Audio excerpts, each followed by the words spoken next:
Halo semuanya, selamat datang kembali di podcast Menjelajah Nusantara. Tempat di mana kita ngobrol santai, cerdas, dan penuh rasa tentang sejarah dan kultur Indonesia. Saya Nadi Fadil Aprian. Saya Naila Nadianavita.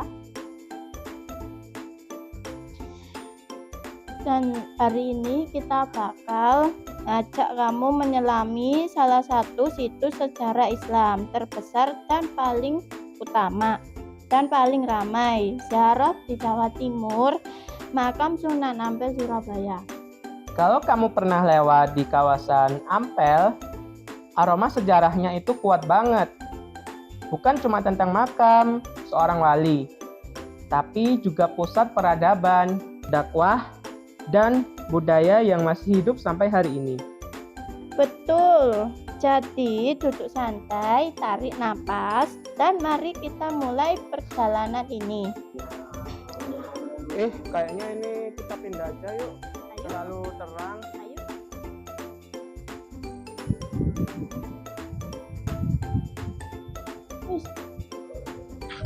Nay, sebelum kita ngobrol soal makamnya, mungkin kita bahas dulu kali ya. Siapa sih sebenarnya Sunan Ampel itu? Nah, ini penting banget loh. Sunan Ampel atau Raden Rahmat adalah salah satu tokoh utama dan wali Songo. Beliau datang ke tanah Jawa pada abad 15. Banyak sumber menyebutkan bahwa beliau memiliki garis keturunan dari Timur Tengah dan lahir di Danpa, wilayah yang sekarang masuk di Vietnam. Oh iya, dan yang paling menarik itu Sunan Ampel itu bukan hanya pendakwah. Beliau adalah seperti spiritual dari dakwah Islam di Jawa dan ajaran-ajarannya yang dikenal sebagai Molimo, menjauhi madat, malin, dan madon. Itu digagas beliau dan menjadi fondasi moral masyarakat. Benar. Selain itu, murid-muridnya juga luar biasa berpengaruhi. Sunan Giri, Sunan Bonang, dan generasi selanjutnya dari Wali Songo. Jadi, makam Sunan Ampel bukan hanya tempat peristirahatan, tapi simbol pusat dakwah terbesar pada masanya.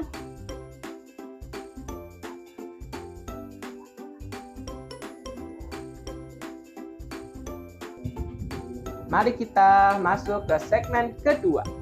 Sekarang kita masuk ke pembahasan yang sering bikin orang penasaran. Suasana makamnya.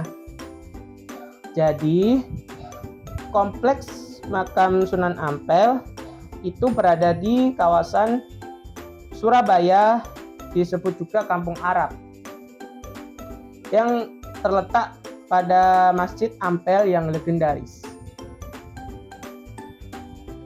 Begitu kamu masuk, atmosfer langsung berubah.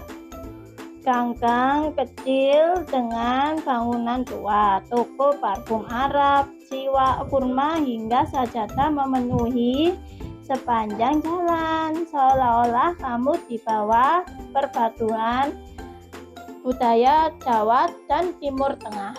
Lalu, ketika sampai di area masjid, suasananya semakin khusyuk. Masjid Ampel sendiri dibangun Sunan Ampel sekitar tahun 1421. Banyak bagian asli yang masih dipertahankan, seperti kayu-kayu kuno, tiang-tiang besar, dan arsitektur khas Jawa Majapahit. Dan makamnya terletak di area khusus di sisi komplek masjid. Ada makam keluarga. Beliau juga termasuk Nyai Ageng Menila, sangat berziarah. Orang biasanya membaca tahlil, doa, dan tetap menjaga sopan dan santun. tidak boleh berisik, tidak boleh selfie berlebihan, dan tidak boleh melakukan hal-hal yang keluar dari azab jaro. Baik, kita bakal masuk ke segmen ketiga.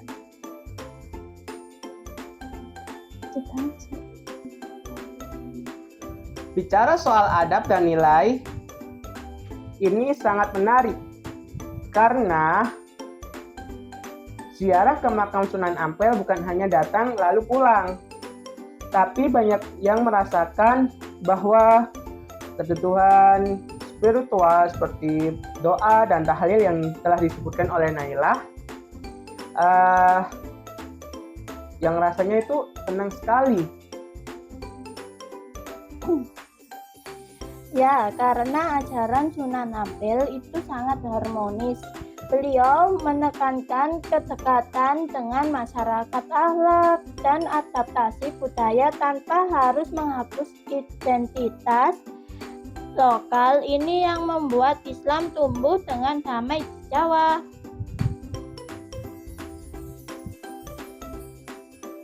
Dan ada juga contoh yang paling nyata adalah bagaimana beliau membangun komunitas religius di Ampel.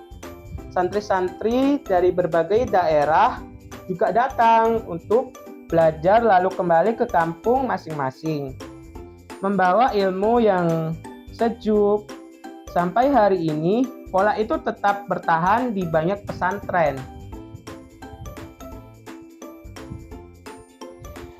Dan yang tidak kalah penting, Sunan Ampel mengajarkan bahwa dakwah bukan metode keras, tapi dialog dan keteladanan.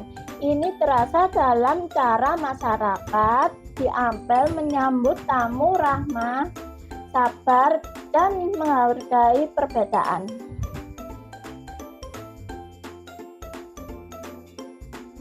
Nay, kamu terakhir kapan ke sana?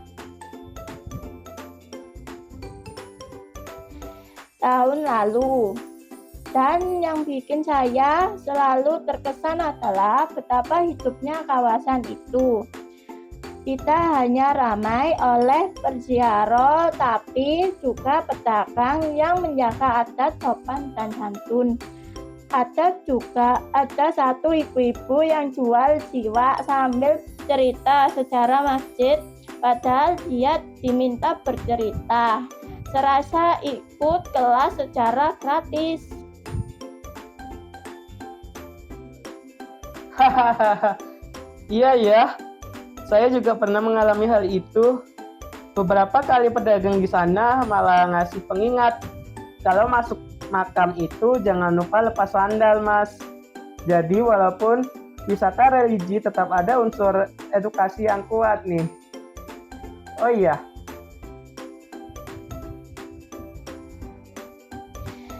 Dan menurut saya itu bagian dari warisan Sunan Ampel. Dakwah lewat perilaku, bukan hanya kata-kata. setuju. Banyak orang datang dengan tujuan berbeda. Ada yang ingin belajar sejarah, ada yang ingin berziarah, dan ada juga yang mencari ketenangan batin. Tapi hampir semuanya pulang membawa rasa damai. Baik, kita akan lanjut ke segmen kelima.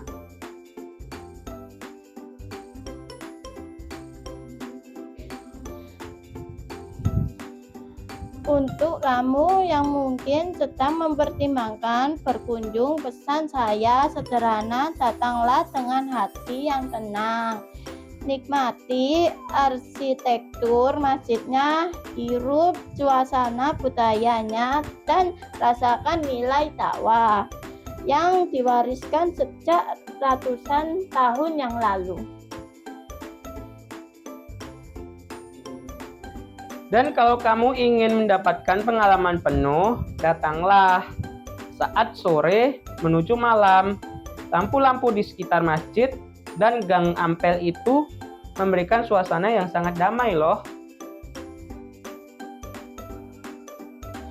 Tapi ingat, tetap juga sopan dan santun. ini bukan tempat wisata biasa, melainkan situs sejarah dan spiritual yang sangat dihormati masyarakat.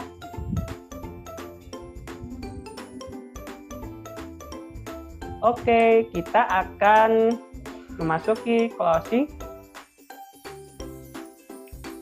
Dadah. Oke semua, jadi tadi kita sempat briefing, sempat istirahat sejenak.